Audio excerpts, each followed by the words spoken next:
Hello, ladies and gentlemen. Sorry we're a little bit late. We've had a few issues here and there, but one issue we don't have is our lineup today in terms of teams and in terms of casters. For teams, we've got MousePlayz up against Hedgehog Peak, which is SN Peak from last season for all those remembering all those Contenders teams.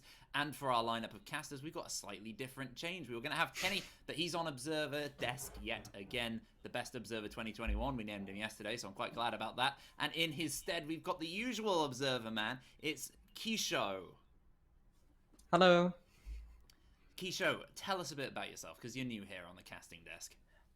Yeah, I'm from South Central United States, and I've been casting Rainbow Six since for about a year now. I've been primarily observing. Recently, I've been observing for FRPL, the French Face It League, and recently ECS as well. I observed for what 8 hours on qualifiers day. Ooh. It's starting at like 4, 5 in the morning here. So but that was extremely fun. And Mm-hmm. yeah, I've been playing Rainbow Six since Velvet Shell. I currently play on a competitive team, and yeah, so good to be here. Pretty solid. I mean, today, it's going to be a great match. Do you want me to read you what Kenny's pump up speech was for this game? I'll read it right now because I've written it down. All right. Kenny's fantastic speech. Here we go. Kenny will enjoy this. We're gonna rock it tonight. Yeah, eBack, we're gonna turn up shit. I'm sorry. Shit is going to hit the fire like a baboon, absolutely just bellowing out the best. Just think of a baboon. That's what I want to be tonight, a baboon. The word baboon is very pleasing to say. Baboon, baboon. Thinking of a baboon. Baboon, oh my! Baboon, baboon. Yeah, I'm going to stop saying baboon now. And if that Uh, doesn't get you excited for this game, I don't know what will. that's uh, t- it That's the would be an casting you're understatement to competing say with, that those Keisha. were not the words I expected to come out of your mouth there. Probably not. Um, But I don't think you'll be able to unhear baboon from now on. And no monkey business from this point onwards. Today, what map do we have, Keisha, and what are we expecting from these teams? well, let's see here. We're gonna see Oregon. Yes. Not surprised. No. That's a pretty standard map to play considering the current meta. Chalet is very new to the map pool, so especially in a best of one, you're not going to be Mm-hmm. expecting to see that, especially out of tier 3 teams. Tier 1 teams that have a bit more experience have already been scrimming on that map. You see it a lot in like NA League Mm-hmm. compared to T3 teams where they don't have established strats yet. They're still waiting for a lot of the T1 teams to kind of figure out how to play Yeah. the map so that they can play it effectively themselves. Well, that's So, that's kind of what I'm hoping for, is that we have maybe an inverse situation. So teams in ECS, maybe even here in Contenders Division, where we have a lot of teams who like to come up with their own ideas and little strategies, maybe they'll find the new strategy on Chalet. Say, for example, it's the MousePlayz strat that just becomes the established thing inside of ECS, and then the pro teams are all playing the MousePlayz strat. How great would that be? well, that would be amazing. But for now, we're just going to have to go to Oregon and see what happens there. Very standard map, as I've said before. We've seen this played quite a bit since it was released just over a year ago now, along with Yana and Oryx. And I'm hoping that we do get to see some non standard stuff, though. At least it's not Clubhouse. We had to cast that 3 times on qualifying day. But we're going to Yeah. start out here with Hedgehog Peak and the first ban onto the ace there, followed up by a Thatcher ban. Nothing crazy so far. I mean, it's No, Oregon. even for Contenders Division, who tend to do slightly more inventive bans than Majors over the last couple of seasons, it's still pretty rudimentary. The Ace and the Thatcher off the board. The Kaid shortly to follow. I mean, he's going to make breaching a lot different given those bans. It's all very breach-centric. Nothing to focus on some of those roaming players or anything you might have. Maybe even a Vigil popping out. You might want to get rid of him. But no, they've opted for the Wamai Hedgehog Peak. So It's not impacting any of that play in terms of a Nomad, in terms of a Vigil, the roaming plays, the intel as well, all available. And we've seen a lot of Valkyrie play here recently from a lot of teams, and during the qualifiers as well, quite a bit. So I'm excited to see what we get from some of these teams. We know what to expect from Hedgehog Peak a little bit more than we do MousePlayz, but still it's all up in the air. Yeah, these bans that we have so far are directly going to help the standard pushes. You know, opening up the breach inside of Classroom is much easier without a Cade, since you can just Ashe or Zofia it from below, from outside of the Classroom window. You know, banning out the Wamai makes it slightly easier to push blue. These are all bans that are going to make it a lot easier to just push those standard positions rather than having to adapt and push other areas of the map if you're not able to, say, open up that blue shield or get the Cade Claw off of the Master Wall. So I think as much as we were talking about the Contenders division and being original, this map does look like it might be relatively basic in terms of the strategies laid out. But one thing that isn't totally basic is the Aruni. We've seen a lot of Aruni play on Oregon recently. It seems that it's a map that she really thrives on in terms of that gadget, and especially not the secondary gadget, but the passive ability of being able to punch those larger holes in the wall. Yeah. I'd like to see how we're able to see that off of Hedgehog Peak today. Yeah, I love running that Aruni inside the attic, punch a bunch of holes over through Trophy. There's a lot of different things you can do. You can hold a lot of the site from that area. And it looks like we've got a kind of semi-open Trophy setup as well from this team here, Hedgehog Peak. I believe that's open, if I'm not mistaken. I can just about make it out. Not entirely sure, but it does look like we're going to have three players pushing towards the Classroom side at the beginning of the round, and if I had to guess, we're going to have the other two players pushing into Big Tower and taking control of that wall with the Maverick there. As the Hibana pushes towards Classroom, we're going to see the Ashe quite shortly here push into Classroom, try to get that breach from below, and believe they have, unless they actually don't have any hard breach denial, they don't have a mute, they don't have a bandit, they don't have anything of that sort. They've opted to go for a Maestro instead of either of those. But Alu, the first kill of the map on the Hanners, that's your Sledge off the board with both of his frag grenades still in pocket. That's a lot of utility that you're losing there.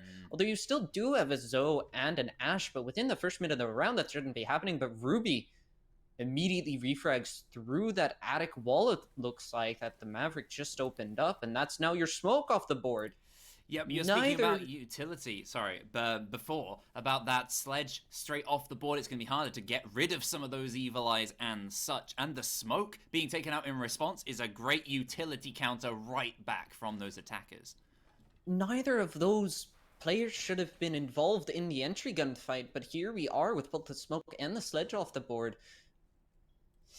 That's interesting. I mean, good for the Jaeger taking that entry gunfight, and good for the Zofia to try to refrag it, but the players that died should not have been caught out in the positions that they were. We are going to see the Classroom breach open up right there, but the Malusi's lurking on the back stairs here. They may have a Claymore on it, but neither of them are actively watching it. They don't have a Nomad trap, but the nade from Irish takes out Tonic. And that's going to be now your Maestro off the board. Why are all your support players dying, Hedgehog? Ruby takes a bit of damage, but not great for the defenders right now. It is a bit of a question mark behind these attic players, but in front, it's all looking pretty good. They managed to win that fight against the Maestro, and there we go. Lumpus comes around. He doesn't even confirm the kill on the Maverick, going for body shots with the MP5. Bit of a mistake there, and he misses a really good chance, and suddenly his team are hugely disadvantaged. Only one remaining. It's Julie sitting over in games. He's going to use that hole open by the attackers to move through and get one, but his position is known. He wins the second as well, suddenly bringing it back, and there's only two players to deal with. Only one now. Suddenly, Julie, what is this? He's pulled it all the way back, and he's got the diffuser. Most importantly, Divided has to find it. He has to get it back, but he doesn't know where this Aruni is. He's pre-firing all around. She's hiding inside of that walk-in closet. He doesn't go for the diffuser. He's got very little time. He can't stick it, and now the Aruni just has to hide. There's nothing Divided can do. He sticks, but he's stuck in the middle of the site, and surely the call will come. The pings come out. The Aruni misses the shot, is still going. Divided gets up and wins the fight. MousePlayz take round round one in the most dramatic of fashion! What? What? What was that first round? Try and analyze that, if you will. The Aruni, they had a Maestro camera there, but apparently the call, I think it was on the other side of the wall, but the Aruni was still pre-firing in places that the Maestro camera could see. The Maestro camera knew that he wasn't inside of games, but he swung out and he hit some shots on the Ash, but just a little bit too late. Swings with the pistol, but the R4C is just better in that gunfight. And I winded myself with that. I was not ready to speak for that long. I thought it was done in the 1 versus 4. I thought they'd thrown it away with that Malusi flank not quite working. Julie, I'm assuming it's Julie. I'm not quite sure how you pronounce that name. But a fantastic effort nonetheless from the Aruni. Just at the end, despite the fact they seemed to know where the player was, playing it weirdly passively with the Roni especially. Can't deal the damage onto the Ash. And then that short magazine, it's tough to take the second fight, brings out the reliable PRB pistol. Not enough. Fantastic from Divided to just jump up, win the fight, and MousePlayz somehow incredibly take the first round. So we'll be repeating this site here, and for Hedgehog Peak, we need to see something a bit more consistent from them throughout the round. yeah, they did manage to get the entry frag early on that first kill, but the rest of the frags in the round down to the very last one all went to the side of MousePlayz. MousePlayz also did get all of their utility opened up. You know, they use their utility to open up the classroom wall, or the master wall, the closet wall. There we go, closet. It's in the closet. And they use the Maverick to open up the big tower. So I would like to see some form of denial here, so that they're not able to open up those walls as easily, but they haven't opted for a mute. They haven't opted for anything that could potentially deny a wall, except for that Aruni, who hasn't been using her gates on the wall. No, And not seen any like Aruni trick attempts. I think it's quite a tricky one to pull off, to be fair. that is true. So with all that considered, yeah, you're not going to prevent the wall from being opened if you bring a mute or a bandit, but you're going to use an Ash charge from the attackers. You're going to use one up, and oh, Henner's taking quite a bit of damage off that entry gun fight there, but not fully dying like he did last round. And he will get that Maestro camera without expending any utility there. It's a very good use of that sledgehammer, and admittedly quite a poor placement of a Maestro camera coming out from the defenders. Is now we're going to see the Maverick trick open up the wall. The Zofia completes it as it is now soft, and he's probably going to add in another small hole on the right side so that they can crouch through it. No gunfight since that early engagement between Henners and Lumpos, and that leaves us in a 5 versus 5 halfway through the round. This is very different compared to the last round where we had the first kill within the first minute, 45 seconds of the round. Maverick's going to expend a drone to kill that Aruni trap as he now frags deep into Attic. Doesn't quite connect with the Maestro, who's still playing down there, as Ruby takes a bit of damage as well. Not entirely sure what that's from, as the Maestro's going to peek out, take 50 damage from a frag grenade. But now that's all of the that's all of the Mavericks frags, that's all of the Sledge's frags, but Divided gets one of the Lumpas. And that's a Malusi down, but refragged. That is breaching round out there. Caught with his trousers down, and Ruby is moving in to get that refrag, and the advantage is still with the attackers. Going into the last 45 seconds, it's going to be a tough push, especially with these little bullet hole angles if the Zofia does not notice. They're staring at each other, but they don't see each other. And then Ruby suddenly tries to take the shot, doesn't quite land it. The Jaeger's still alive, and the Aruni, again, it's Julie stepping up with the Roni, getting a headshot onto Irish. 20 seconds left for this push. If you take a look at the attackers' utility, they have nothing left but their guns, and there's one from the Hibana, one from the Zofia, and now it's just Alu in a 1 versus 3. Where have we seen this before? Alu gets one, but not enough gets two, but not enough to finish out the round as they all swing the exact same angle. Just not enough bullets in the 416C to take all three of them down as they just keep on swinging the same thing. We What? almost saw a strange repeat. I mean, it was a kind of repeat in the way that it was a 1 versus X, gets all but one, the defender. But yet again, poor play from Hedgehog Peak throughout the round. They bring no denial in terms of stopping the breaches from going. But then when it comes to holding them off, they're not really doing that either. They're either losing the fight or they're being pushed back with basics such as frag grenades, things like that. They have had the Wamai banned against them, which could be an issue potentially in trying to hold areas like Attic, but they're pushed back too deep, and then when it comes to these executes, MousePlayz, they've been allowed to be quite slow, thankfully for them, and they are relying on these gunfights at the end, and right now it's just working perfectly for them, so perfect time to switch to Laundry and Supply.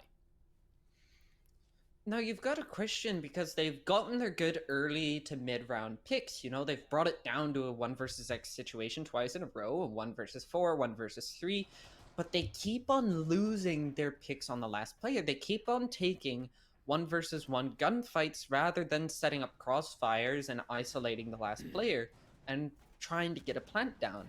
It seems like MousePlayz just gets a bit overconfident once they get that advantage up, once they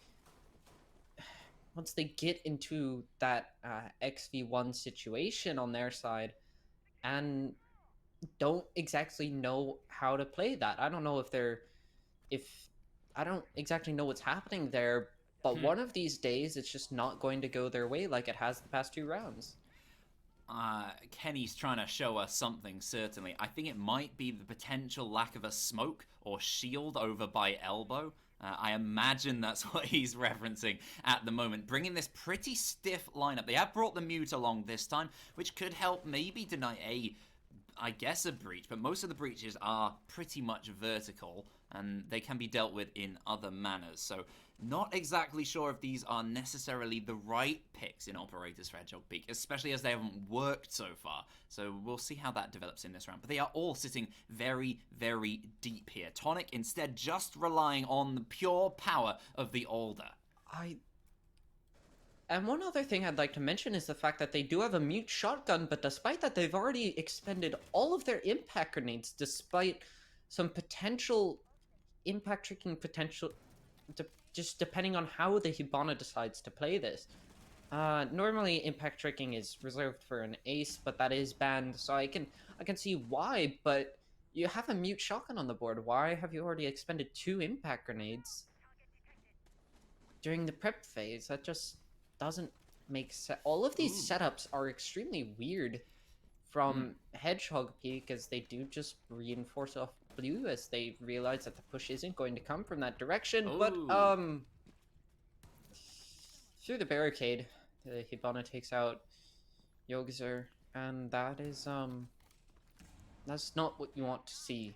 Yeah, about a minute the and a attack half is not coming from the east side at the moment down in the basement. It's across the top floor, clearing out any roam potential and getting angles open. Hennes just traces the head of the Jaeger, but doesn't pull the trigger. Yet again, this Jaeger of Alu is in the sights of their opposition and just surviving for now. If he can survive, can persist in this position, it will certainly be strong for Hedgehog Peak to keep this strong turtle alive. But right now, here comes the move from MousePlayz. I mean, they've taken good ground. They're getting things open. And with the mute off the board, the man advantage, and their gunfights so far this game, given their executes, you'd fancy them to refrag their way to victory from here.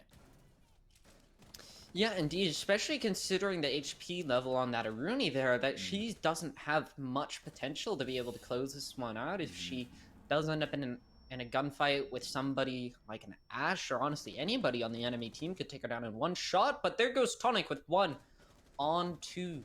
I believe that's the Hibana. Yeah, Marvfree? I don't know how to pronounce that, but as I say that, the Aruni gets 1. Henner's reflex on the Alu, and now Ruby's also down. Henner's on a sliver of HP, leaving Irish in an effective 1 versus 2 if we consider the HP numbers here. But Henner's taken down by the drop shot from Tonic and Julian Alu with 1 more apiece, and that leaves it in Hedgehog's Peak favor for that round. Wow, I mean, that was quite different. A very different first 2 minutes to the last minute of play there. MousePlayz looked pretty much on top, but at the end of the day, you got to deal with all that utility inside of the site. They played so deep, but they had the gates ready for when the breaches were opened. Thankfully, they took out that Hibana before she got a breach off towards the main site inside of supply. If that hole's open, it's a very, very different situation of holding that. But at the same time, just winning enough fights. I think I was just wrong midway through that round with the reliability on MousePlayz gun play. They lost too many men when they tried to move into boiler and similar areas. And Six picking out that Nook is also quite cheeky. I do like that. It is strange seeing the lack of smoke, and again a lack of smoke here, which is a bit more excusable now that they return to the top floor. But an odd decision. You think if you lost the top floor twice in your first 2 rounds, and that was close, that wasn't a convincing round necessarily from Hedgehog Peak. It's strange to reattempt this. Surely you'd go for a meeting or a dining. I mean, potentially they've had a round to look back and see, and maybe they're just not confident in any of their mid-floor bomb sites. Ooh, that's a big lack of confidence across the map then, at the moment, if you Hedgehog Peak. Sometimes that's how it is. Hedgehog Peak could also be a more attacking favored team. We see that sometimes in a lot of American leagues, especially like one team that I've casted for before, Team Elation. They always start off on attack, and they always do extremely well on attack, but they tend to kind of fall back on the defense, and this could be one of those examples. But it is fair. I mean, we know swap up for the Legion. We know SM Peak from last season. This is a very different lineup, but certainly Tonic and Yogaiser were here last time. We are familiar with them, and if this core of the team is pretty... Whoa! What was that? Henna's having a rough time with that rappel. That was a bit strange. Anyway, I've completely forgotten the point I was making. I was saying we know SM Peak anyway from last season. They're not the strongest defensively. I will agree with that sometimes. I wouldn't say they rely upon their attack, but it might be tricky. Yogaiser's down. You might have to rely on your attack at this point. You've lost a man. You've lost a few rounds. Not a great position to be in, certainly right now for Hedgehog Peak. Yeah, indeed. It's an interesting pick to go off from the smoke to the Legion there, as one of the issues that the defenders have, Hedgehog Peak here, is that they don't waste any time. They don't have a roam game. The attackers are just basically going straight for the walls. They also don't have basically any utility that they're slowing the attackers down with. Yeah, losing that Legion. I mean, this early, very, very impactful. A Valkyrie pick, as I mentioned earlier, we've seen so much Valkyrie or just other Intel players such as Mozzie here. You can get those vertical angles. It's all soft in and around this area. And the roaming player could make a big difference, especially when you consider losing that Legion. No real utility put down, depending on what he brought. You imagine the impact, but a bulletproof shield would be quite good for the team. Tonic holding firm in this position. He's lost out this fight quite a few times already this game, and they're going to have to rely on him to survive, especially with those frag grenades in the hands of Irish.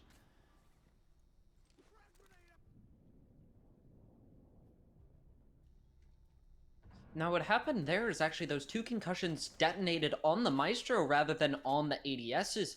But now I do believe that the ADSs are burned as Alu takes a ton of damage, but somehow wins it out against Divided, who I think had pushed up close there as the Hibana is going to burn that Aruna Gate, try to push into games now. As they are pushing deep into Attic, the Maestro swings, wins 1, but immediately refragged by Irish, and that leaves it in a 3 versus 2. Alu on a sliver of HP, trying to get anything she can, but there's 1 from Alu.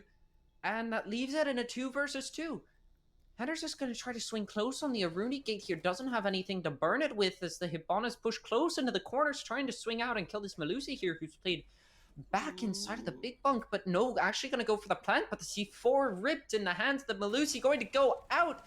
Doesn't connect, and the plant is down. Headers gets 1 onto Alu, and that leaves just the Melusi left. Does get 1, but now in a 1 versus 1. We've seen this before. Will they be able to win it again? Hender's playing close, prone at the SMT-11. Will the... Oh, she wins it! intel. The intel. You can see the red ping coming out just at the last moment. This time Hedgehog Peak can do it. The first round, 1 versus 4. They kill 3, they lose. Round 2, they try it again on the top floor. A 1 versus 3. They get 2 and they lose. Finally this time, a 1 versus 2. And they win it out. That's it. That's all they can do. They can get 2 kills, certainly. And it's just about time. That final bit of intel, that evil eye, I believe, sitting inside of the attic, just giving the final ping. And crucial that Lumpers can pull that back. And they've pulled the whole score back. It's now back even 2-all. I've got to be honest, I'm not sure what's happening here, quite frankly, just because the setups, at least from... I don't know if EU is that different from NA, but from an NA perspective, those setups are extremely weird and would not work in the type of, at least on my team, we would get absolutely steamrolled. Gotta say, I'm not sure we've seen them work yet. In this game. That technically, yes, they've won those 2 rounds, but it's not been convincing by any means. Every single top floor site, they've been down in man advantage coming into the last, 10 seconds of the round. It is not necessarily working for them, but they can rely on these individual players. It seems these new players from who we're not too familiar with, from the old SN Peak days, are pretty good players who can step up and be reliable in these situations, whether it's Princessa, Lumpers, or Julie, looking pretty solid across the board. And they're going to move across to a first floor site for the first time, and they've opted for meeting. And importantly, I think the first time we've ever seen it in ECS, I believe, unless I missed the qualifier game. Yeah, Tachanka. We did not see that in any other streamed qualifier games. There could have been a Tachanka picked in one of the... 22 teams in qualifier games, hundreds of games played. We only streamed 5 of them. So... Not on stream, it's not real. But if it didn't happen on stream, it didn't happen at all. But now we're going to see it played here with that LMG, which... That's an interesting choice. Odd decision to not bring the VSN. It gives you rotate options, but it's quite a weak weapon and a strong weapon. The R4C, it takes down your geyser. Yeah, that's... You're not supposed to lose those. You're not supposed to swing those, let's be honest. No, a very silly decision from the Lucy. But if you are going to swing it, you should be winning it. And that's just not what happens there. That's a C4 off the board as well. Miss. Actually, not just a C4, the C4. The only C4 on the defending side. As, the attackers still have 4 frag grenades, 3 breach charges. They have a lot of utility burn, 2 smokes and 3 flashes. They haven't really done much here, but Alu takes out 1, refragged immediately by Divided. And now we're in a 3 versus 4. This is another shabby setup from Hedgehog Peak, as MousePlayz is just one-dimensionally pushing, but Lumpus somehow gets divided off that angle. The Ash on 1 HP, but the Vigil with an ill-advised peek, just running straight into the Twitch's line of fire. What are you doing, buddy? Oh, so close from Irish. Going for that wall They have control of Zed Hall, but not far enough up that they know where this Tachanka's playing, and that leaves Julie as the only one playing on site. But where is this Aruni playing? She's above, up inside of kids. She's still above. The hatch is open, I believe, so she can get down. I mean, when you want to defend this site, if the attackers are closer, you do want to defend it externally. No, the hatch is closed. She's going to have to punch open angles and try and use the Roni from here to hit heads. It's going to be tough, and taken out by a nade straight away. It's all in the hands of the Tachanka. He's got 1 kill, but he has 3 more to find this round in a 1 versus 3. Can't do it. Hennas takes him down, and MousePlayz return to winning ways. Despite the weird setup, they maybe could have won that, but the way they played that was actually horrible. That was some of the most I'd say impatient defending I've probably ever seen. There was a one-sided push. All they did was try and move through dining. There was no resistance in small tower, so they let them all the way in, and they let them stand there, and then they just walked in one by one, going, "Oh, I'll try it. Oh, it didn't work. I guess I'll try it." Quite frankly, Hedgehog played that like a ranked game. I don't know why the Melusi was swinging first off, and then the Vigil just tries to walk out the breach. Like, Yeah, that was excuse me? very, very bizarre. And maybe it strikes to what you said earlier, which is that they maybe just don't have any planned strategies for those floors. Maybe they are just strong on that basement site because they clearly have this sort of a Rooney Maestro-based sort of setup on most of these sites. And so far, it's only worked down in the basement, and it's the perfect time to return for their final defense. They can still pull it even, and despite their up and down playstyle, they're still in this. I think here it's a combination of them not bringing enough utility-based operators. They do bring a smoke this time, thank God, but they just don't bring a ton of time wasting. They tend to play relatively turtle-ish setups as opposed to trying to bring it down to those late rounds, and it's just, quite frankly, it's not working for them as well as it seems they would like. I mean, MousePlayz is up 3 on their attacking half on Oregon, which admittedly can be a bit more of an attacker-sided map. Kenny's desperate for us to talk about this smoke. Yes, he has been opted for this time. Tonic was holding that last time, strangely on the Maestro. They gave up pretty early as they realized no one was attacking from there, which certainly favored them as the Hibana was killed before she could get it open. So good play from Hedgehog Peak in that regard, but a lot of the fortune was more on MousePlayz. Kind of strange attack. They left it a little bit too late, despite how well they managed to move in the first place, just stalling out towards the end, which you usually see on Oregon, but it doesn't excuse it anyway. And again, top down. Here they come. Second floor, clear. And soon they will very much realize that there is nobody to deal with on the top floor, on the first floor, sorry, either. Interesting choice to let your Hibana be the one that goes and takes control of that top floor, but works nonetheless. Also an interesting choice to play those 2 separate set of Hibana charges as opposed to just one set of 4, because when they... you could potentially impact trick that if you play it in that way. I don't understand what the point of that is.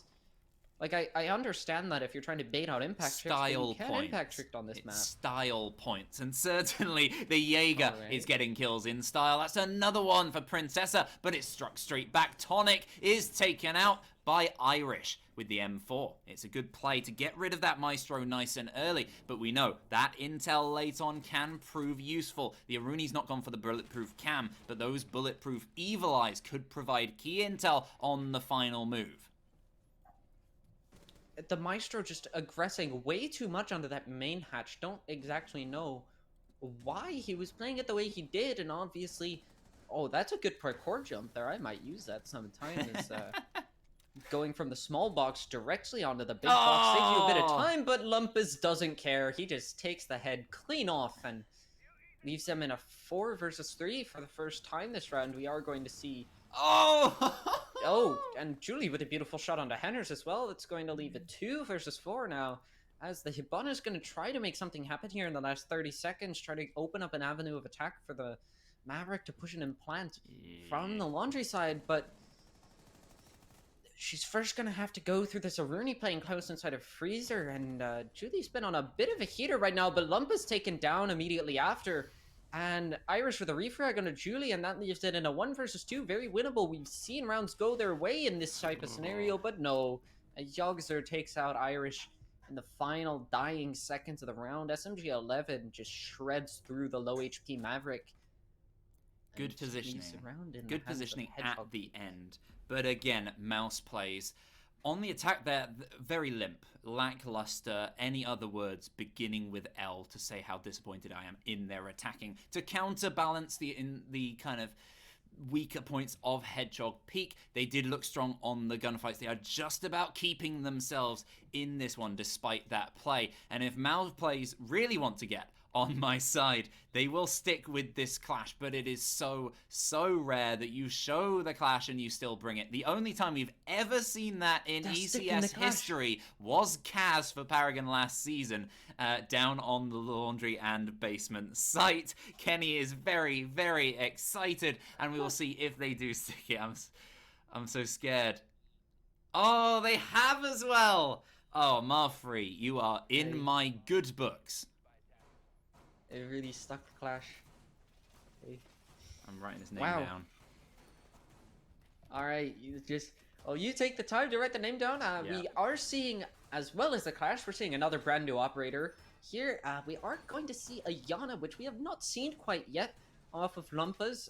You do have 2 frag grenades and a gun 6, plus your gadget. It's basically, as my teammates like to put it, just a better version of Ash. I disagree, but you know, I'm also second entry, so I don't like droning, so that's not exactly an operator that I would like to compare to my baby R4C, but nonetheless, we are going to see it come out, and we'll have to see if it's an effective use. I see Yana more played when you know it's going top floor rather than when you know it's going bottom floor, but still a lot of utility, but they do have a lot of soft breach utility. You got the 3 Ash charges, 2 frags, potentially a gun 6 on the Yana, 2 frags on the Sledge, and 2 impacts on the Zoe, but you only have 5 pieces of burn here, which against the Jaeger does mean that you're going to have to waste some sort of soft breach utility to end up burning the rest of that ADS.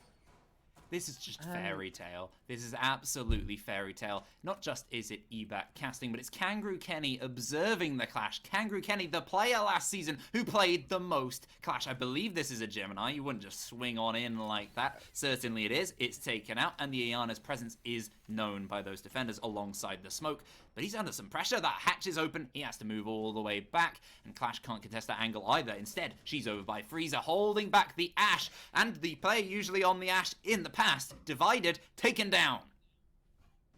That's an aggressive play to be all the way up inside of stage that early into the round, but it ends up working out in favor of the attackers. That long distance gunfight inside of the meeting hall does go in the way of the 2x scope, and as I've mentioned before, there is an ADS playing down on that Freezer as they're trying to get the Banshee that's sitting underneath the hatch so that they might be able to drop and push forward later in the round. But for now, they do have to burn whatever ADSs might be there. There's one impact, it looks like, coming out of the Zofia that's going to burn probably Banshee there, as the other one does get fragged out. And now we're going to see the attacker utility start to dwindle a little bit with a minute left in the round. They still have 2 frags and a flash, but that's kind of it, as their drone economy is still looking good, but none of their players are currently playing on a drone. They're all just trying to hold angles and get any picks that they can, as a 5 versus 4 is a decently good place to be in, but not with only 45 seconds left. They need to get at least 1 more kill to be able to begin this execute here. As a Melusi does get stunned out, but that clash is just slowing them down so much inside of Freezer as flashes come out. That's the rest of their burn gone, as now the Melusi taking some shots onto the Ash, brings her down to 25 HP, but the Zofia takes out Henners on that Melusi as the Hibana pushes up close and gets the Maestro, and now it's a 5 versus 1 and a 5 versus 0, as now Princess Alu gets the last kill and leaves it in the hands of Hedgehog for their first attacking round, and a beautiful execute coming out. Great job from Hedgehog Peak, looking so much better on the attack than they did on the defense. They pushed the players back very, very well. They tried to have... It wasn't really an extension in any manner, but the Clash trying to hold Freezer Stairs pushed straight back as the hatch was open. Any potential hatch denier, if they maybe had that Kaid, might have helped, but Clash can struggle in that area by Freezer. If she's over by the end, she's weak to that laundry angle. She can't come forward too much, and in effect, she's basically just sitting there not doing anything, which means you have 1 less man to hold the other angles. And Melusi, I think I believe it was the Melusi there, the first one to die during that move, freed everything up, because you can afford to refrag your way through from the 5 versus 4 on the attack, but when you're 5 versus 3, it's easy enough to just roll on in. The Clash, she's not got her gun up, she's so easy to isolate, and the round taken for the attackers. Very, very well done to notice that lineup and then adjust accordingly. The Clash did a good job of wasting time, but they just weren't able to get anything off of it. They just lost all of their gunfights there, as yeah. It did end up being a flawless round in favor of the attackers. And sometimes that happens. I don't think it's entirely the utility's fault there. I think it's just very good gunplay coming out from Hedgehog against MousePlayz. They just lost every single one of their fights, brought it down to a Clash versus 5 enemies, and it's not Bikini Bodhi, so that's just not going to happen. And now we have to see the top floor come out, as they don't feel confident in replaying that bottom floor. And we're going to see them pick away from a Clash and move on to a Mute and an Echo instead of the Maestro. Yeah, they're not going for the same exact strategies as Hedgehog Peak, and I wouldn't really advise it necessarily. They have opted for the Aruni, which we see again. It's very exciting to see how much we're going to see of this season, because she's been so pivotal to so many different teams throughout this.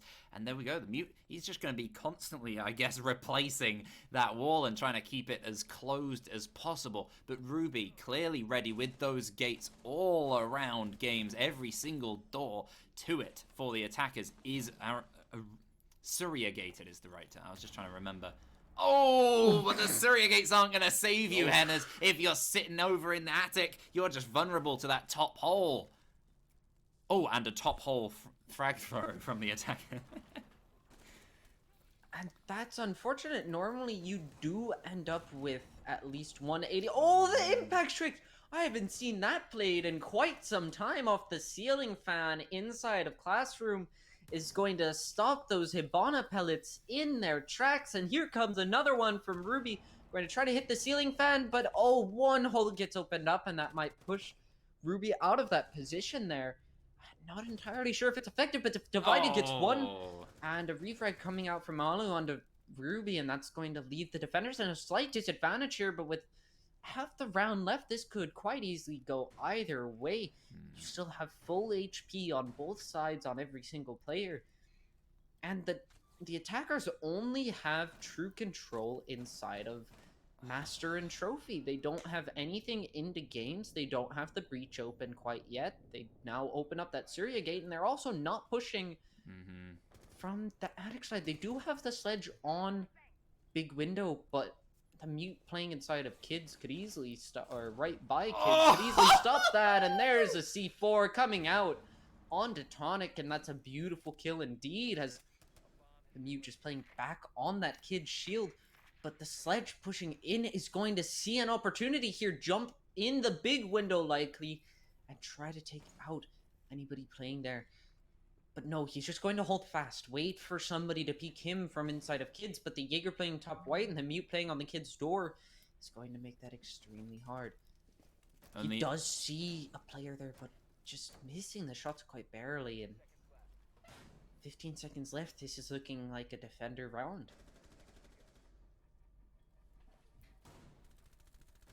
Mute swings out and takes out the sledge. Alu taken down by Divided, and there's a down, but it's just not enough, as Marv... I cannot pronounce that name for the life of me, but... it's a weird name. Marv, I guess. The Mute takes out the final player, and MousePlayz takes her second defense round. It was a much smarter defense than we'd seen prior. I think across most of this game, they clearly had the right utility to do what they wanted to, which was delay. Divided, importantly, staying alive this time compared to the last round where he died early on inside of Meeting, couldn't interact with that Clash. But the player on the Clash, Marv-free last time, did a lot better this time. He had that C4, wonderful throw before the move could happen to equalize the man count, and it was simple enough from there. It would have taken a misplay from MousePlayz for Hedgehog Peak to take that one. They certainly did not. 4-all now the score.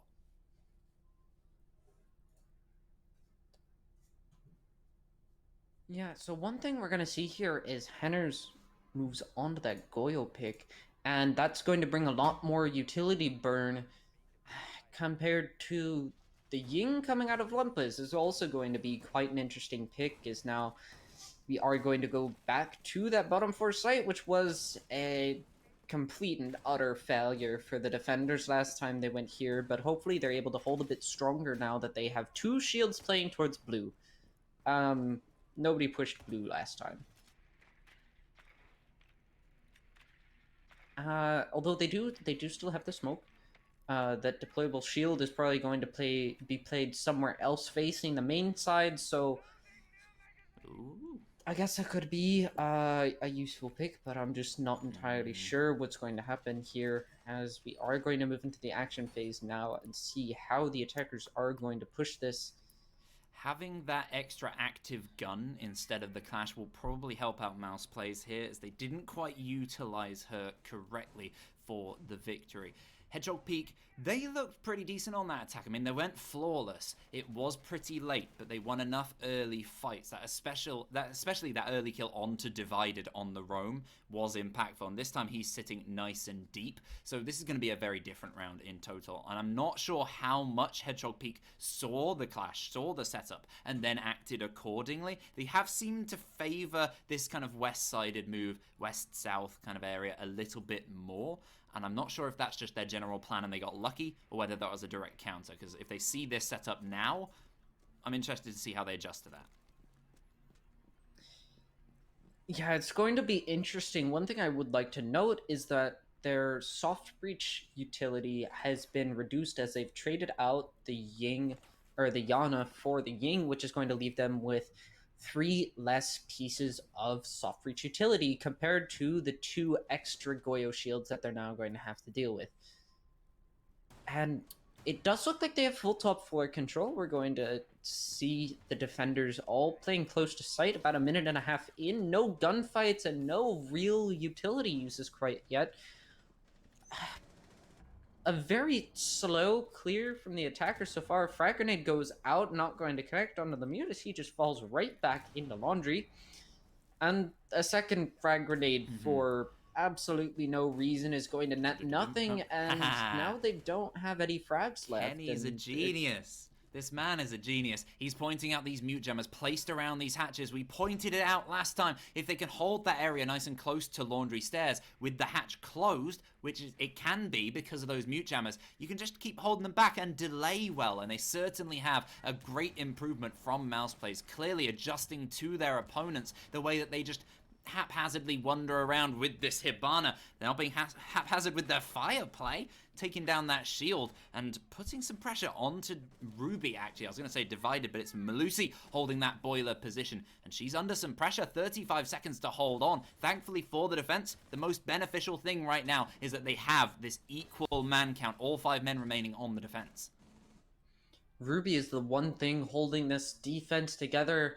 As if that Melusi dies, it opens up an avenue for them to push the Goyo playing on that shield. Ruby takes out 1, and that's her sledge gone. 15 seconds left, and it's a 5 versus 4. This could go easily in either direction, depending on who wins their gunfights. But the Ashe swinging in is going to down 1, but doesn't get enough, as Ruby and Irish get 1 apiece, but Irish taken down there, as now it's just Lumpus and Princess. But it's only Lumpus, as Princess is on the defuse. It gets taken down by a C4. I believe that was from Mavri. Yet again with a crucial C4 to deny the plant at the end there. He denied one of the players before the push last time out on the top floor. And similarly to their last defense, they've won it. 5-4 now the score. MousePlayz getting a bit of momentum now on these defenses. They're certainly looking a bit stronger. And the one thing they need to improve on is Hedgehog Peak's defense of meeting hall and kitchen, because that was one of the worst defenses I think I've ever seen on Oregon. And MousePlayz, you just have to do something a little bit smarter to improve on it. Most important point I would say from that round, yes, I was confused about that castle. I was waiting to see the castle come out. It certainly has, and which is something Hedgehog Peak had missing. But MousePlayz, MousePlayz, missing from Hedgehog Peak at the end of that round. Where was the Ying? Sitting inside a freezer at the end? No utility with that 5 versus 5 push? I was expecting Candela Chaos. it does seem to be a little bit of a missed call from whoever their IGL is, or some sort of miscommunication, because their time management that entire round was just atrocious, quite honestly. I mean, they didn't manage to start opening the hatches until halfway through the round when there wasn't even anybody roaming, which just points to some sort of mistake coming out here from the attacking team, and I'm not exactly sure what's happening right now, but Hedgehog Peak has to win this round. Yes. Because otherwise MousePlayz is on match point, and that is not good for your mental state, and not good. And if your mental state isn't good, your communication is going to start to deteriorate. So if Hedgehog Peak isn't able to win this round, I would say it's over for them. And not totally over, but MousePlayz is already in a semi-advantageous situation, and if they get onto that match point, that's not going to help. Well, most importantly, they guarantee themselves a point. They will get one, certainly, as we don't have the same draw system this season for anyone who's new, who wasn't around yesterday. It didn't go to overtime then, but if it did, if we find ourselves doing that right now, the difference is you get 1 point if you lose in overtime, 2 if you win. So you can at least deny your opposition some points during that overtime play that we didn't see from last season. But the big difference is that we only have one map. So it's all on the line here, as you say. It's very tense here. They've got to win out this site, Hedgehog Peak. They can't afford to let it slip, or it may all just be gone. Yeah, we're gonna see Ruby playing extremely aggressive up there in Attic, but not netting anything off of it, and also luckily not losing their life there, as now we're also going to see a Warden pick here, which isn't altogether too weird. Julie just absolutely destroyed, but refragged by the Hibana there. A sledge for a castle. That entry gunfight definitely goes in favor of the defending side, and because that's 2 frag grenades. Or he hadn't expended all of his frag grenades yet.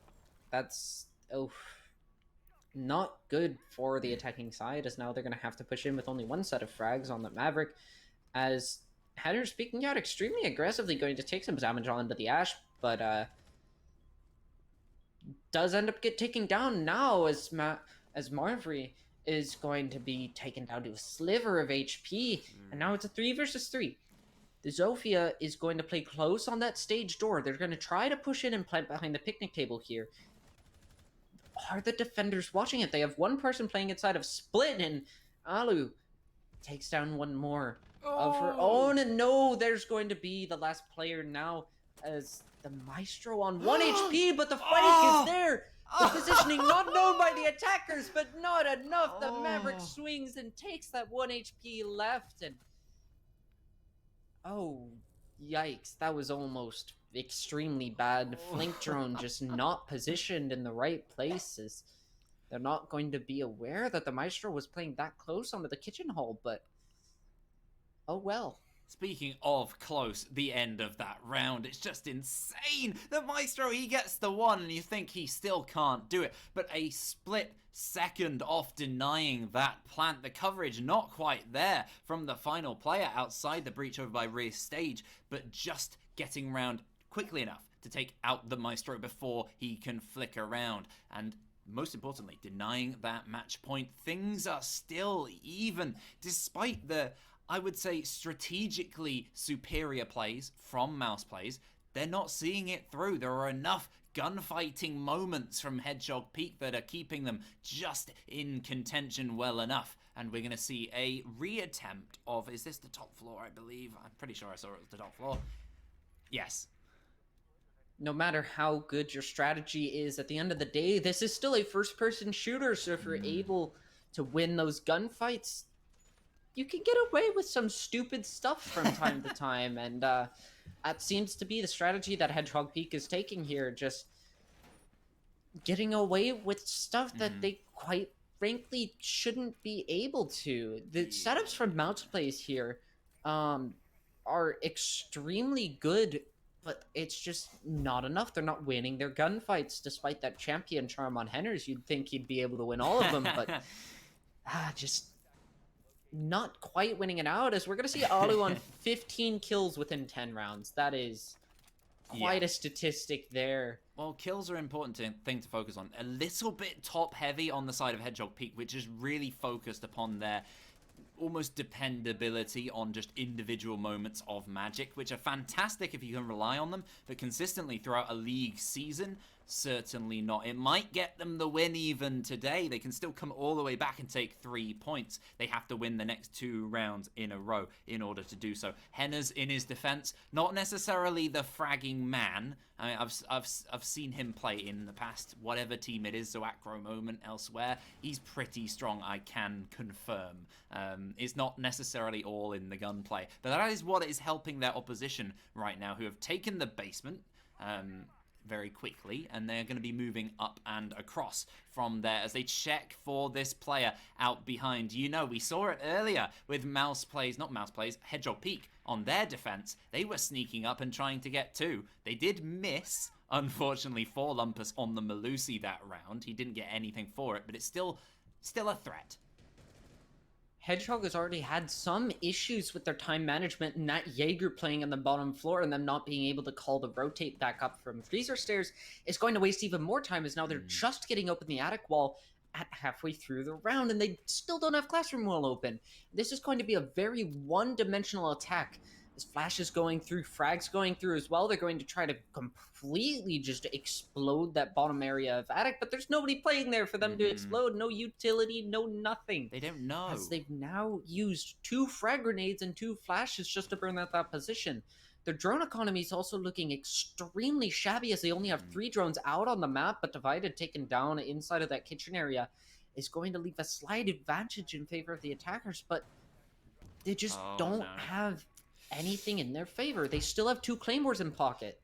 Or no, those 2 claymores are out and about, and now they have 5 drones out on the scene, but one of them gets taken down. And is the C4 going to come out from Marfrey? Surely he's ready to throw it. They must know that the mute has backed off from that position. The drones, they didn't have enough. They've just figured out that attic's free, but there's 3 of them sitting on one spot, peeking the same angle. They are so vulnerable here. Just being very patient, this mute here. The explosive that I was building up wasn't the one that's the most important. It's the attackers taking out themselves, and suddenly they are back even in terms of man count. Suddenly, not the case anymore. 1 more man falls, but they trade it back out. 3 versus 3. 10 seconds, though. They've left it so late. And Your Geyser could be crucial here. He struggled on kills, but here he comes up the white stairs to be that sudden man, and he takes out 1, he takes out 2, and suddenly it's only Ruby remaining. Gets 1, gets 2.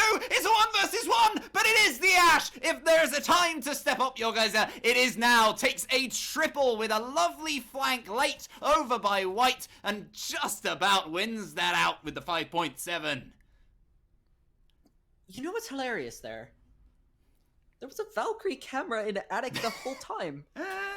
It didn't get shot until the final 15 seconds of the round. The Sledge turns around and he's just like, oh no. Well, you can have the intel. We've been watched. You know, you still got to act on it. And MousePlayz, unfortunately, there didn't quite act upon all the strength they had. That's been the tale of the game. They've had the plays, they've had the situations to win it, and all it takes is 1 moment of magic, as I said previously, from a single man. That's all they can rely on at the moment. And even Your Geyser, who had only previously had 2 kills, he gets a triple when they need it, and they're suddenly on match point. This match has been, quite frankly, one of the weirdest matches I think I've ever watched. That round, actually. I'm pretty sure he was on 2, if not 3. So very impactful from him, anyway. Yeah, Your Geyser's currently on 6 kills, and he did single-handedly win that round, but that wasn't a round they should have won. I think that is the main thing that we're seeing here. Is so many of these rounds are won in ways that just leave you speechless. Quite frankly, we've seen 1 fairly dominant round, and that was the 1 round where the Clash was played. That was the only round where I was just like, oh, yeah, you should have won that, and you won that in a good dominating fashion. Mm-hmm. The rest of them have been like, oh, you nearly clutched that 1v4. That was dumb. Yeah, Those attackers. almost all the rounds have been weirdly throwaways from the opposition a lot of the time, more so than necessarily won. And MousePlayz, they're staring down the barrel of defeat all of a sudden. You were saying that previous round, with a match point away in the 5 versus 3 for MousePlayz, that it's now or never from Hedgehog Peak, and they clearly listened to you because they've stepped up since then, and they've taken quite a few to find themselves on 6. Ooh, Marfree, he's been so crucial as of late, especially with those C4s, and he's stayed just alive from that engagement with Yogaiser. Yeah.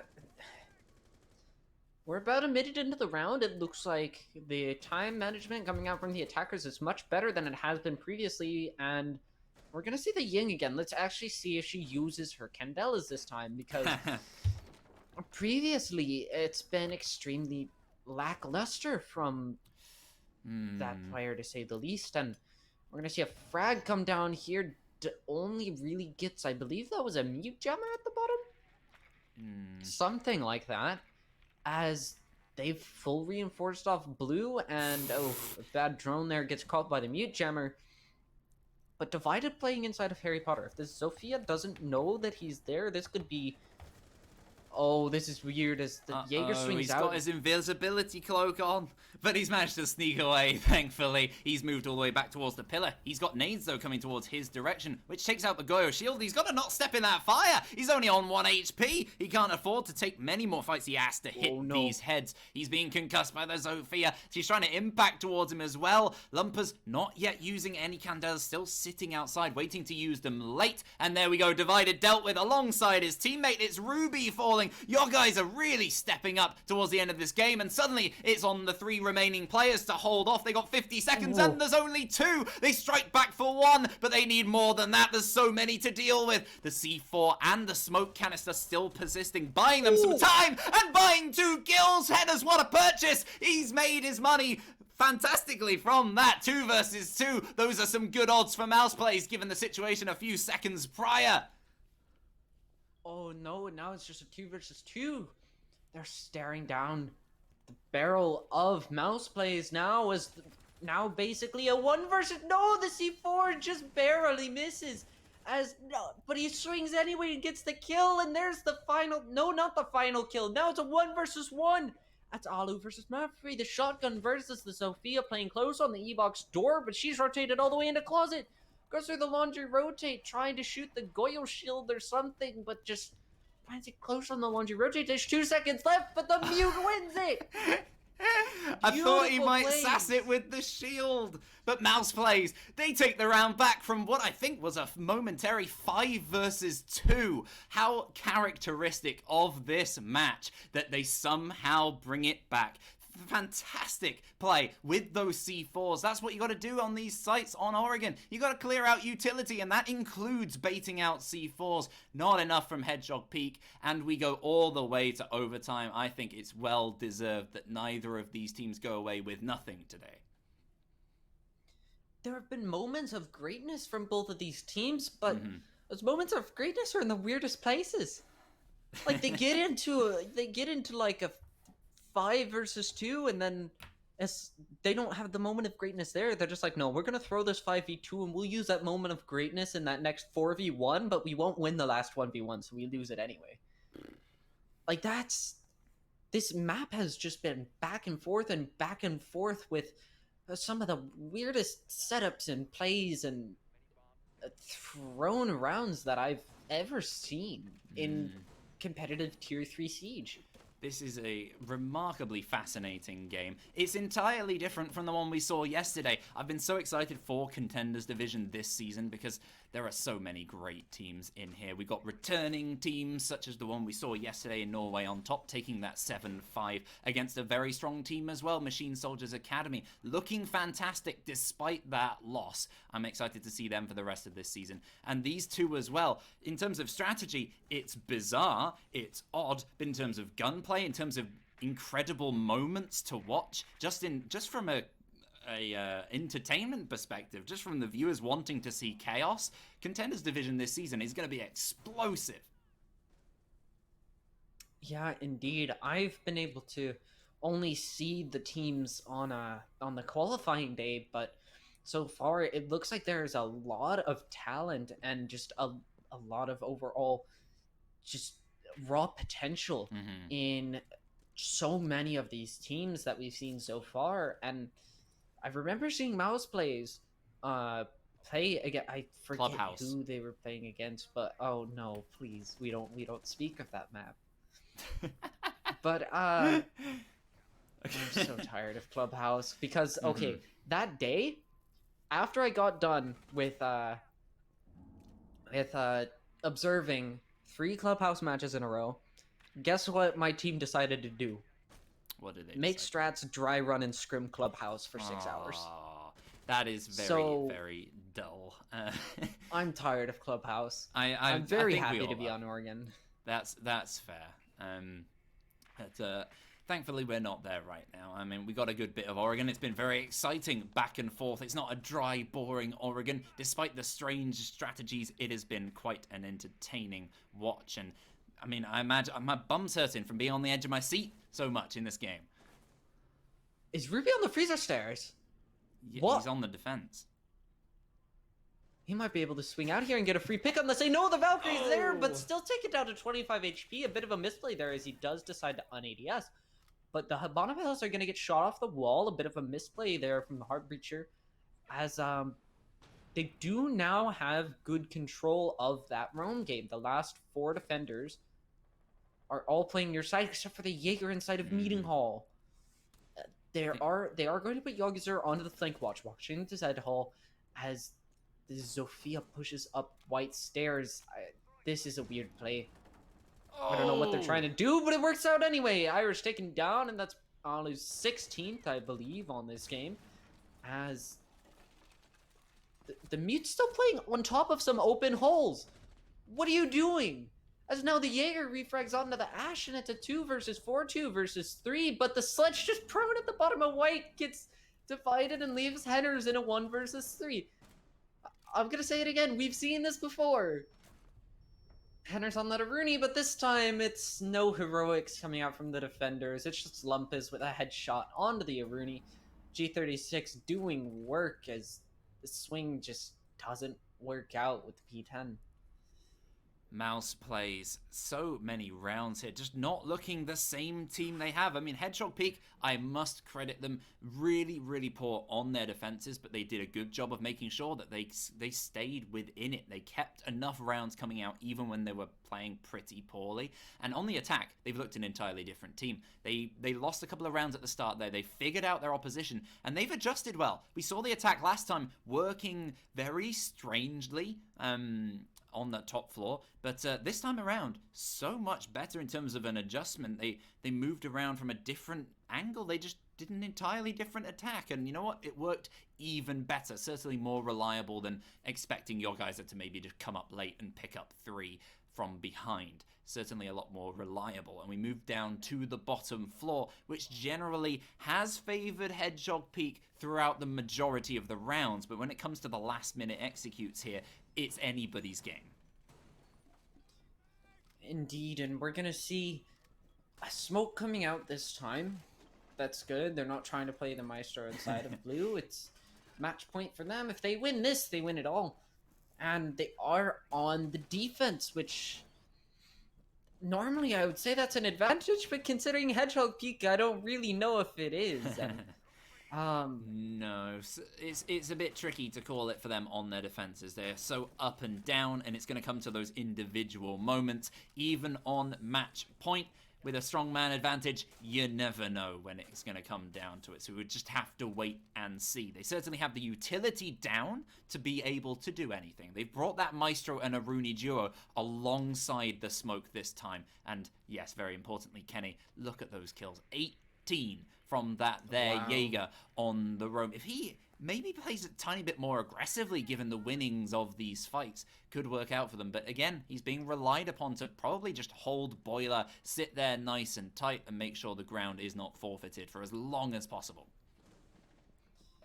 Yeah, and another interesting thing that we're going to see this round is the Twitch. Now, that can be used to clear out some of the ADSs on elbow or other likewise utility, but another good thing is that they've taken early control. It's a minute, they're already starting to open hatches. That's very good coming out of MousePlayz, as we've seen them be a bit hesitant to take that clear, even when all five defenders are playing on the bottom floor. Ash Charge goes out, don't exactly know what it connected with, but we're going to see still 4 frag grenades in pocket for the defenders, but we're only about a minute 15 seconds into the round, and they've already lost half of their drones. So in terms of intel, they could very well be walking in blind in the last 15 seconds here if it continues to go this way. I guess the overall count doesn't take into account the Twitch shock drones either, which you can use for that purpose as well, but it still isn't looking fantastic for MousePlayz. They've got very limited time to move in, but you never know the difference a few seconds might make. Again, Henna's trying to trace the head of this Jaeger. Jaeger has taken some damage, and the ground will now be taken by MousePlayz as the wall is being reinforced, but they lose a man. And that's your Ash off the board relatively early as well. Probably still with a few Ash breaching charges inside of her pocket, and that's not something you want to lose when there's still deployable shields and Lucy's on the board, but Alu's taken down, not hitting 20 kills just yet, as Marv is also going to take one down for himself, and that's Yogas are off the board. That's your smoke dead, and that's not something you want gone before the last 30 seconds of the round, as now it's just up to the Malusi, the Rooney, and the Maestro. We're going to still see 1 frag grenade on the side of the, or 2 frag grenades, my bad, on the side of the attackers that they can use to potentially move this Rooney out of position, but Ruby is team flashed inside of sight, going to go throw some smoke grenades out. Lumpus takes down 1, but taken down, and Julie's down. It's now effectively a 1 versus 3 for Tonic on the Maestro, and it's not enough as the client-sided smoke just is his demise there, as we're going to likely see that kill be... Oh, is it a trade? Oh, no. It becomes 1 person was downed. That's, yikes. The smoke just not working out for the Maestro in that situation, and we are going all the way, all 15 rounds of this match. You know what the one word I would use to describe this game is? Strange. Baboon. It's been absolutely crazy. I can hear Kenny laughing in my ear. It's been crazy. It's been back and forth. It's been absolutely manic. Certainly very animal indeed. And you know what? Still can't predict it at all. We head down to Laundry, which is the probably most unpredictable site so far. And it's MousePlayz defense, which does benefit them, I guess, but Hedgehog Peak, they've been strong on their defense, on their attacks, certainly as well. So it's very, very tough to call. Last time we saw them here, MousePlayz did win it out from a 5 versus 2. And if they do that in the final round of overtime, it's just insane. Thankfully, for the loser here, they will at least get a point, which means they will be ahead of Machine Soldiers Academy in the league table to start things off. But it means, actually, we have guaranteed that Norway on top will stay on top for a little while longer. Well, I mean, considering Machine Soldiers Academy is on 0 points, it's not very hard to get ahead of them. So you're setting a pretty. You gotta take 6 rounds. You're setting a pretty low bar there. I'm gonna be quite honest, but winning 6 rounds in Contenders division is no easy feat. Even if there's some weird setups going on, you still gotta convert it into rounds, which can be tough for some teams. I mean, especially like the likes of PG Tips last season. Some good play, but they just couldn't convert it into wins over in Major Division, and that's the sort of thing that really saw them struggle, and I'm hoping they can adjust this season. But for now, we've got to focus on Contenders. We've got the 7 versus 7, 5 versus 5, 2 minutes 40 for this execute, and they're going to run into these defenders pretty soon over by Freezer Stairs. It's Marfree. Yeah, we've seen him playing very aggressive on that Hibana roll and attack, and playing well on that mute roll. I believe it was either him or Henners that got that double kill with the C4. I think it was 1 or 2 rounds ago. And yeah, so far the setup is pretty utility heavy coming out from the defenders. You've got 3 shields between the going on and the smoke, you've got 3 banshees, and you've got 3 ADSs that you all have to burn through. And on the side of the attackers, they do have quite a bit of soft reach to deal with that. They've got the Yana frags, they've got the Sledge frags, they've got Yogzer and Alu on the Ashe and the Zofia. But we haven't really seen a ton of utility play come out. No. Like, we've seen the shields get destroyed, but they haven't really done much. It's almost as if the defenders are just putting down shields to have the shields.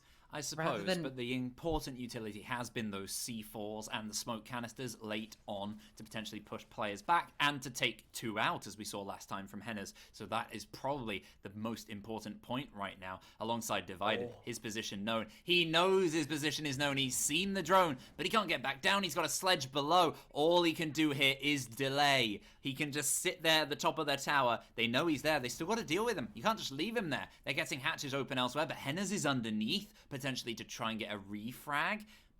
Jaeger, he's just going to waste time. This could be the most important part of the round because there are very few players remaining on the rest of the map. There's 3 players elsewhere. 3 versus 3 and a 2 versus 2 on different sides of the map here. A nice important split. Who will come out on top? It's all coming down to this. We will have a winner and a loser within the next 45 seconds. Take it away.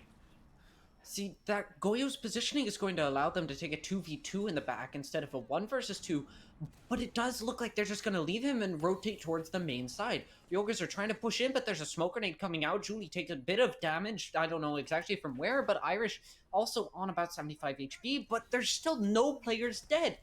Alu takes a lot of damage as well. The first frag is going to come out from Alu, taking out Ruby, taking out Mavfree as well, but refrag onto the Zofia, and that's going to leave a 3 versus 4 in favor of the attackers. Smoke with the shotgun, playing close on the launch rotate, not going to get anything as they jump through the rotate hole inside a closet. Henners with 1, Henners with 2, and Henners, but Divided taking out the planter wins it for MousePlayz, and that's going to be the final kill of the match as he takes out 2 in quick succession. It's just Divided and Henners eating up in the final round. That's going to be 4 players on MousePlayz in the double digits and 4 players, just shy of that 20 kills as Alu on the 19 potentially could have gotten that 20 kills and won the game, but just not quite enough. Well, those won't be the numbers they're most disappointed with. It will be that 7 as opposed to the 8 for their opposition, which means they only get 1 point, and it's 2 points. That they missed out on ever so slightly there. Henner's getting another key double on a basement defense very late, and the job was there pretty much simple enough to deny that final plant. Hibana just stuck in an unwinnable situation.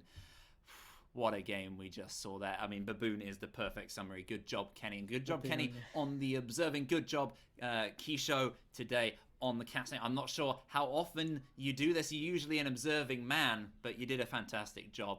Great job, everyone. It's been a while since I've casted. It's a bit of time, but it's good to be back, I guess. Mm-hmm. Pretty tough to cast whilst you're in jail.